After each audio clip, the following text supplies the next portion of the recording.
À bras-le-corps, l'émission qui vous propose un autre regard sur le handicap.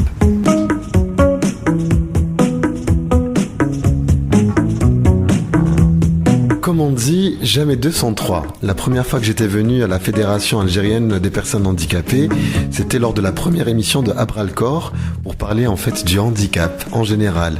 La deuxième fois, c'était pour parler de la femme et du handicap. Et nous voici, cette fois-ci, toujours à la Fédération algérienne des personnes handicapées avec Madame El Mamri, Atiqa El Mamri, présidente de la Fédération.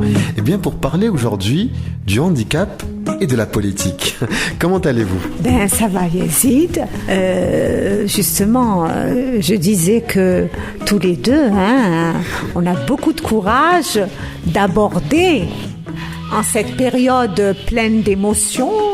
On va aborder justement la participation politique des personnes handicapées. C'est vraiment la période, pourquoi pas d'aborder aussi ce thème et de mettre sur le tapis tout ce qui concerne justement le handicap et la politique, parce qu'il n'y a pas de raison que le lien ne se fasse pas entre ces deux notions. Oui, parce que vous savez que nous revendiquons notre citoyenneté, et pour être citoyen, il faut exprimer son opinion, et donc son opinion, c'est voter pour choisir un candidat.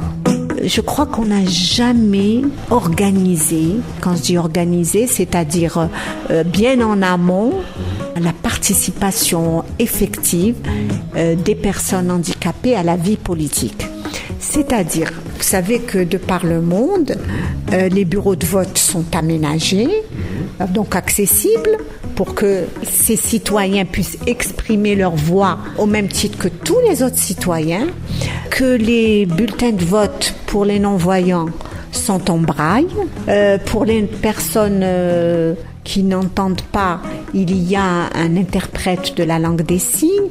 En fait, tout ça s'organise parce que les personnes handicapées sont des électeurs qui représentent vraiment un nombre très important.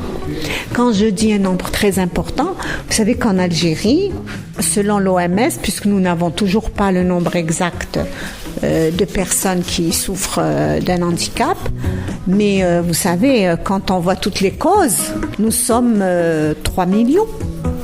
Comme je le dis moi, si ce n'est plus. Mais imaginez les frères, les sœurs, les parents, les voisins et tous ceux qui sympathisent avec nous, ça fera presque la moitié de la population. Et ça représente un électorat très important. Un électorat très important. Vous savez, avec toute cette scène politique à la veille des élections qui est très animée, on se sent un peu oublié. Quand je dis oublié, nous, on a fait des propositions. On aurait souhaité les envoyer à tous les candidats parce que nous, tous les 6 candidats doivent tous, premièrement, nous voir comme une partie de la population très importante à qui il faut permettre l'accès à ce droit qui est de voter. Parce que peut-être que les 6 candidats ne savent pas ce qu'on vit comme situation, quels sont nos besoins, quelles sont nos difficultés. Vous savez, nous aurions voulu leur transmettre des propositions pour leur dire voilà, prenez-nous en compte dans vos programmes. Mais bon, ça c'est quand même tout un processus et il faut commencer. Il faut que même les personnes handicapées elles-mêmes puissent dire je vais voter pour faire un choix et pour peser dans l'échiquier politique. Donc que nous puissions aussi participer à la vie politique en tant que candidat au niveau local, pourquoi pas au niveau national. Il faut qu'il y ait ce changement de regard sur les personnes handicapées et sur aussi le fait que ce sont des citoyens qui participent à la vie économique, à la vie de tous les jours et qui peuvent faire basculer, j'allais dire les voix d'un candidat vers un autre, parce que on a beaucoup de gens qui sont solidaires avec nous. Moi, je crois que tout le peuple algérien est solidaire avec nous.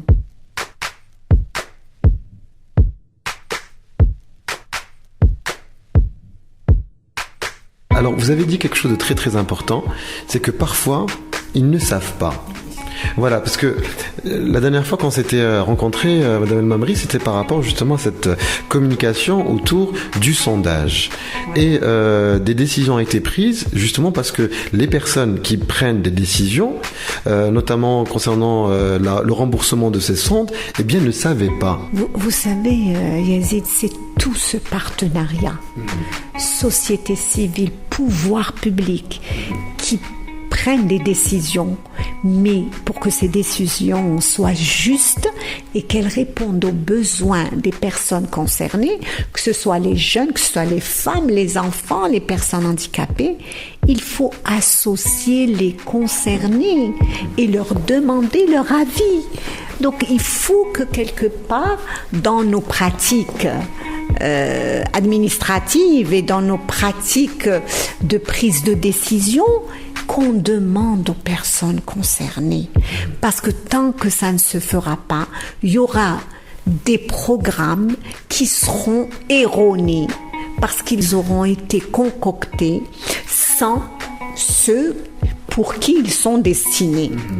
Vous aviez parlé des sondes pour l'autosondage. C'est que dans la commission ONAF-CNAS, il y avait des médecins qui n'étaient pas spécialistes des blessés médulaires.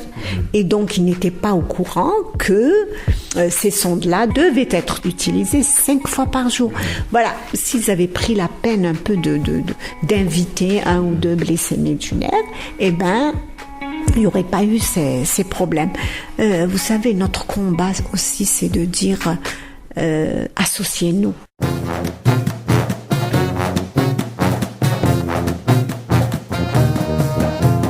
Alors, en parlant de représentativité, est-ce qu'il y a des personnes aussi handicapées qui s'impliquent ? Vous savez, Yazid,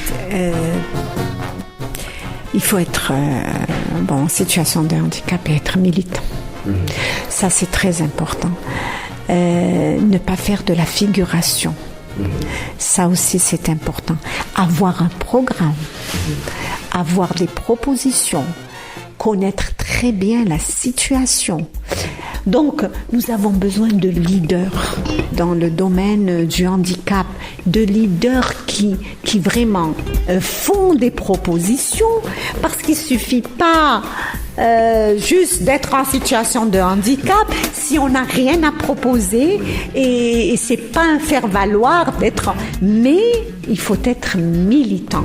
Alors c'est pour ça que j'aime avoir ces regards croisés que nous avons, ces petites discussions que nous avons justement autour du handicap à chaque fois avec vous, Madame El Mamri, parce qu'en fait, ce qui est intéressant, c'est que contrairement au milieu associatif en général, qui sont dans la revendication, vous êtes une force de proposition. Tout à fait, parce que nous sommes des experts, et des experts de notre situation. Comme je le dis moi, on a les pieds dans la boue. Voilà.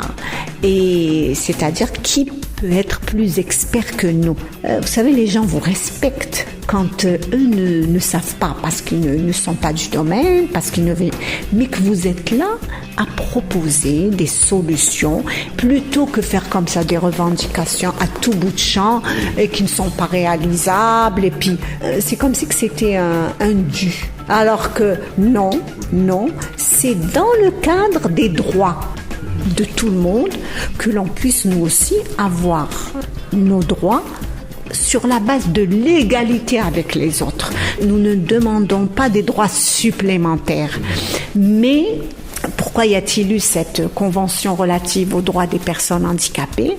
C'est parce que des organisations à travers le monde se sont dit que les personnes handicapées avaient plus de difficultés à jouir des droits dont bénéficient tous les autres citoyens. Si vous voulez, les personnes handicapées subissent des discriminations qui, dans la plupart des cas, elles ne sont pas voulues, mais elles ne sont pas identifiées. Parce qu'on pense qu'en disant, voilà, le transport urbain est gratuit, que ça rendrait service aux personnes handicapées. Ben non, j'aimerais bien, moi, participer à payer mon ticket, mais au moins je peux y accéder. Voilà si vous voulez, où se situe le débat. Et aussi, il faut que les personnes handicapées elles-mêmes fassent la différence entre mon droit en tant que citoyen et mon droit qui est un droit qui s'apparente à des privilèges. Oui. Ça ne donne pas droit à des privilèges, être handicapé. Ça donne droit à des droits, au même titre que tous les autres citoyens. Bon, à une époque, ça fait 10-15 ans, alors on me disait, vous me faites une lettre pour un morceau de terrain? Je dis, mais à quel titre vous voulez que je ouvre? Ben parce que je suis handicapée, j'ai droit à un morceau de terrain. Je suis handicapée, j'ai droit à un kiosque gratuit. C'est toute cette mentalité de croire que parce qu'on est dans une situation de handicap, on a droit à des avantages. On peut avoir une priorité. Oui, la priorité. Mais pourquoi voulez-vous qu'on ait des avantages? Vous savez, moi, on a beaucoup discuté avec mes camarades, l'équipe de la fédération. Et je me dis, moi, quelquefois, parce que vous savez qu'on rassemble quand même une 60aine d'associations, et je vous assure, pétri dans cet esprit d'assistanat, peut-être un peu plus accentué chez les personnes handicapées que chez les autres, il faut désaliéner, excusez-moi, le terme est très fort, mais il faut désaliéner les esprits pour avoir une autre approche de sa citoyenneté. Citoyenneté dans le sens avoir les mêmes droits que tout le monde, pouvoir aller au travail, pouvoir aller à l'école, pouvoir me déplacer, voir des gens, rencontrer, vivre. Et quand vous savez que Alger, il y a peut-être 100 000 personnes que vous voyez pas dans les espaces, et celles-là, elles sont privées de leurs droits à partir du moment où on les voit pas. Ils sont invisibles. Il faut qu'on soit visible. Le jour où on sera visible, on nous dira « Ah, mais vraiment, où étaient toutes ces personnes ?» C'est peut-être aussi l'une des raisons qui fait que des programmes qui vont dans le sens droit des personnes en situation de handicap n'ont pas été spécialement élaborés et mis en avant. Et c'est parce que justement toutes ces personnes, toute cette masse d'électeurs ne sont pas visibles. Oui, et je crois qu'il ne faut pas trop taper sur ceux qui prennent des décisions, parce que si nous, on n'a rien à proposer et on ne sait pas proposer et on ne se présente pas et on n'a rien envoyé, et comment voulez-vous qu'ils prennent comme ça des décisions C'est normal qu'ils décident à notre place, puisque nous, on n'a pas su leur faire parvenir notre message et notre proposition. Donc tout ça s'organise, on est pur. Je vous assure que on s'épure, on s'épure mutuellement de fausses idées, de faux avantages, de fausses priorités, pour dire voilà ce qu'on doit demander, voilà ce qui répond à nos besoins, et voilà quel est notre rôle à jouer dans cette société. Puis il faut y croire. Il faut croire qu'on peut changer le monde et que tout peut, moi j'y crois, et que tout peut changer par rapport à notre situation, nous les personnes handicapées, parce que c'est à nous qu'il faut qu'on devienne acteurs. Moi, chaque fois j'ai ce mot, acteurs de notre propre changement, que les clés des changements qui peuvent s'opérer sont entre nos mains. Et puis c'est bon d'avoir un combat, Yazid. Pauvres de ceux qui n'en ont pas, Ça, c'est que la vie, pour eux, elle ne doit pas avoir de saveur. Et c'est pour ça que moi, je dis qu'on est heureux, nous, les personnes handicapées, qu'on est malheureux, au même titre que tout le monde, dans des circonstances, mais qu'on n'est pas, tout à l'heure, j'avais dit qui souffrait, mais qu'on ne souffre pas toute la journée ou avec l'idée qu'on se fait d'une personne handicapée. Donc, je crois qu'aussi le combat, c'est que les gens nous voient avec eux. Arrêtons de nous-mêmes nous marginaliser. Voilà, nous-mêmes nous marginaliser. Et même les associations de personnes handicapées se marginalisent elles-mêmes puisqu'elles ne travaillent pas donc avec d'autres associations qui ne sont pas des associations de personnes handicapées. Il faut maintenant, travailler en réseau avec toutes les associations pour Yazid, parce que nous on rêve beaucoup à la fédération pour vraiment qu'émerge cette fameuse société civile qui, dans notre pays, serait vraiment porteuse de changements, d'amélioration, qui serait le moteur vers le progrès. Moi, j'aimerais que nos jeunes, tu vois, là, quelquefois je bascule vers nos jeunes, j'aurais aimé que nos jeunes Algériens puissent participer aux sommets mondiaux sur la jeunesse, qu'ils puissent y aller, qu'ils puissent exprimer la voix des jeunes Algériens. Il suffit de leur donner la possibilité de se valoriser, la possibilité d'être utiles, et ils vous donnent ce qu'ils ont de meilleur.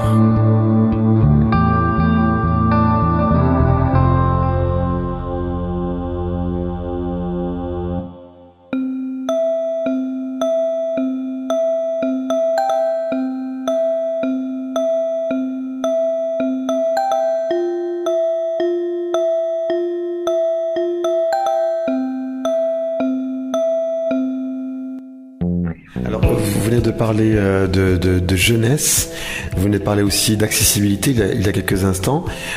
Pour finir, on va parler du 17 avril, de l'acte d'aller voter, d'accessibilité. Alors, le paradoxe, et là parce que je fais un petit flashback avec toutes les discussions que nous avons eues au préalable, nous avons beaucoup parlé d'accessibilité au milieu scolaire. Et le 17 avril, là où on va voter, ce sera dans les écoles. Donc finalement, pour qu'une personne en situation de handicap aille voter, il faudrait rendre nos écoles accessibles au propre comme au figuré. Vous savez, j'ai quand même été votée une certaine année. Et je suis sortie, je me suis organisée pour qu'on me descende, etc. Parce que j'habite au premier étage. Et j'ai été votée. C'est vrai que l'école n'était pas accessible, mais il y avait des gars de la protection civile. Mais je crois qu'ils les avaient prévus pour les personnes âgées. Parce que quand même, les personnes âgées sont prises en compte. Mais je crois que s'il y a un afflux d'un nombre important de personnes handicapées qui viendraient voter, ils seraient complètement fatigués, nos jeunes de la protection civile. Donc, c'est vrai qu'il faut prévoir l'accès des écoles, les rendre accessibles aussi pour le vote. Tiens, ça c'est une très bonne idée. Ah, c'est porteur.